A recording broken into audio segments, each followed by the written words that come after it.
Salut tout le monde, c'est Michael, soyez les bienvenus et voilà, pour une toute première vidéo sur une chaîne de sport mécanique comme ça, eh bien j'ai décidé de vous parler d'e-sport. Oui, je sais, c'est pas simple, je me doute bien, mais que voulez-vous, c'est un petit peu notre réalité maintenant suite à la crise que nous traversons. Ça ne vous a pas échappé depuis le début du confinement qui touche maintenant quasiment le monde entier bien sûr, plusieurs championnats ont décidé de lancer des séries de courses virtuelles. Ces courses impliquent les pilotes des vraies séries, c'est-à-dire la Formule 1, le MotoGP, la Formule, l'IndyCar, la NASCAR, le Supercar australien. Tout le monde s'y est mis de sa petite compétition totalement virtuelle. Sur le papier, tout cela est uniquement présent pour nous faire passer le temps en fait et nous divertir pendant un moment très compliqué pour le monde entier et particulièrement aussi pour le monde de la course automobile et des sports en général. Le problème, c'est que là où les courses d'e-sport étaient véritablement un divertissement au début, eh bien c'est devenu une source de polémique. Et des polémiques qui, à la base, voilà, sont des polémiques tout à fait virtuelles et des trucs pas très intéressants et importants, qui ont en fait finalement eu des conséquences extrêmement réelles. Je passerai pas très longtemps sur le cas Pagenaud-Norris à Indianapolis, vous avez peut-être vu l'histoire, voilà, Simon Pagenaud et Lando Norris se sont percutés.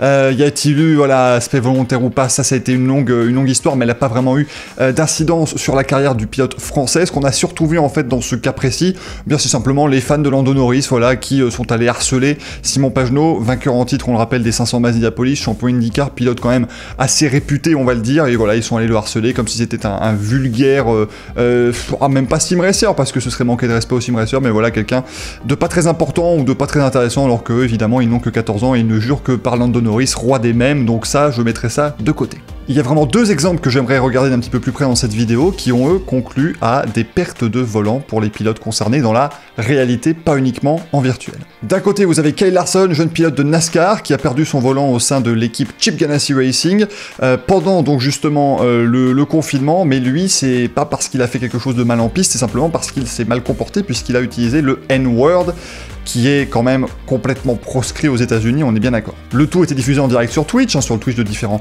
pilotes, on y reviendra juste après bien sûr sur cet aspect communautaire et cet aspect Twitch, mais donc évidemment, vous savez qu'aux États-Unis on rit pas avec beaucoup de choses et on ne rit surtout pas avec ça.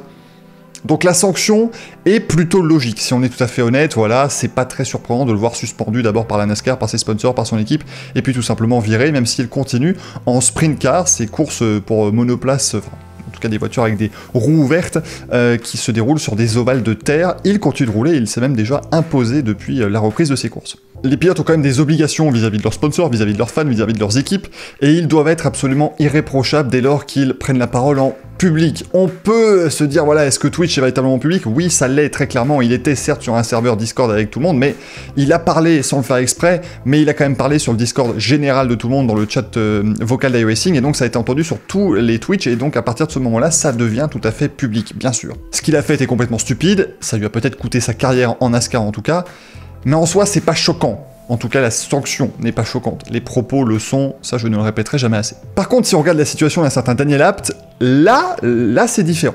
Allez, je vais vous faire un petit résumé pour ceux qui n'auraient pas tout suivi. Depuis quelques semaines, la Formule 1 a lancé son championnat virtuel, au profit également de l'UNICEF, ça il faut quand même le rappeler, mais voilà, il y a des courses, il y a quasiment tous les pilotes du championnat, voire même tous maintenant. Sam Bird avait loupé les premières manches parce qu'il n'y avait pas de matériel, enfin voilà, il y a des courses, il y a un championnat, il y a des qualifs, il y a vraiment... Tout est fait comme une vraie saison, sauf qu'évidemment tout cela est virtuel. Avant chaque course du championnat avec les pilotes réels, eh bien se dispute une course avec des pilotes sim racers et également des pilotes invités. C'est là que Lorenz Herzing a fait la rencontre de Daniel Abt via Audi parce que les équipes participent aux deux courses. Herzing a remplacé Daniel Abt en fait sur la manche de Berlin, donc c'est-à-dire que tous les pilotes de Formule 2 étaient là, sauf Daniel Abt remplacé par un sim racer. Il a terminé sur le podium en 3e position.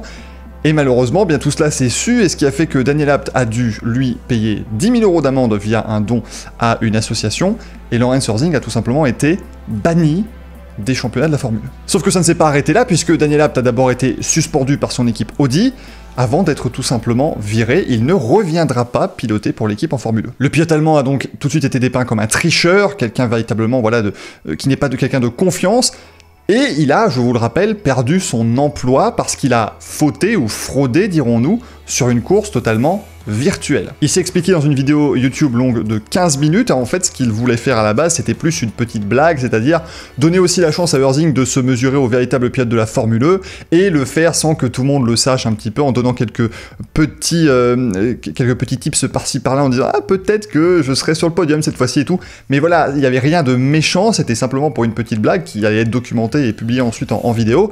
Vous vous doutez bien que ça fait cher la petite blague quand même. Hein. Et si on peut tout à fait comprendre ce qui s'est passé avec Kyle Larson, ça y a pas de souci, si on peut accepter ce qui s'est passé avec Lando Norris et Simon Pagenaud, même si personnellement c'est pas vraiment mon cas, là, pour moi, on est totalement dans l'incompréhensible. Daniel Abt, certes, a fait quelque chose qui a influé sur le résultat de la course, puisque Urzing est allé un petit peu s'accrocher avec Stoffel Van Dorn, le Belge perdant la victoire, mais c'était une victoire sur une course virtuelle, c'est tout. Pour les pilotes impliqués, c'est simplement un divertissement. Je sais, le sim racing est quelque chose de très sérieux, j'y participe aussi, pas à des niveaux vraiment d'importance comme le font certains, je sais que voilà, pour les sim racers c'est super sérieux. Mais enfin pour les pilotes, ça reste un jeu vidéo à la base, qui leur permet de s'éclater et surtout de nous divertir. Et ici, Daniel Abt, tout ce qu'il a voulu faire dans ce qu'il explique dans sa vidéo, c'était encore plus nous divertir, puisqu'il avait documenté ça en vidéo, tout ça.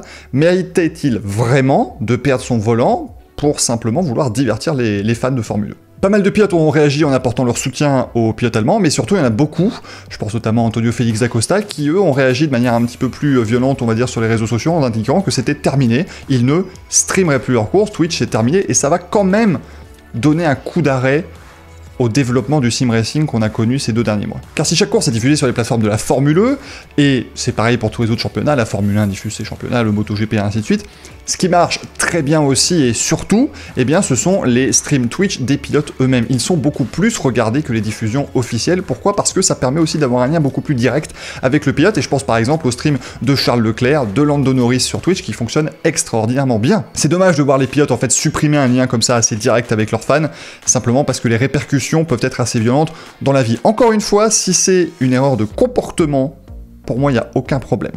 Il faut des sanctions fortes. Kyle Larson, je reviens sur cet exemple-là toujours.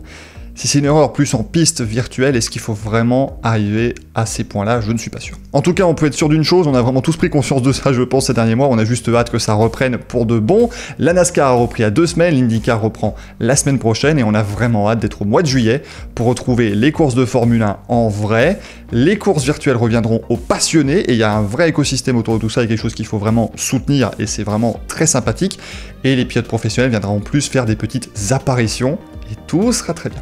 J'espère que cette vidéo vous a plu, si c'est le cas n'hésitez pas à mettre un petit pouce bleu, donnez-moi votre avis sur toutes ces choses virtuelles dans les commentaires, je les lirai, j'y répondrai, on pourra débattre ensemble bien sûr, abonnez-vous à la chaîne si ce n'est pas déjà fait parce que voilà, je vais commencer à publier de plus en plus de contenu ici, on va parler de sport mécanique ensemble, et moi je vous dis à très bientôt. N'oubliez pas aussi, il y a un lien dans la description, c'est le lien vers ma chaîne Twitch, je stream tous les mardis et tous les vendredis soirs, et le vendredi on revient sur des anciennes courses et on les revit ensemble, et on en discute, et on regarde un petit peu ce qui s'est passé dans ces événements là.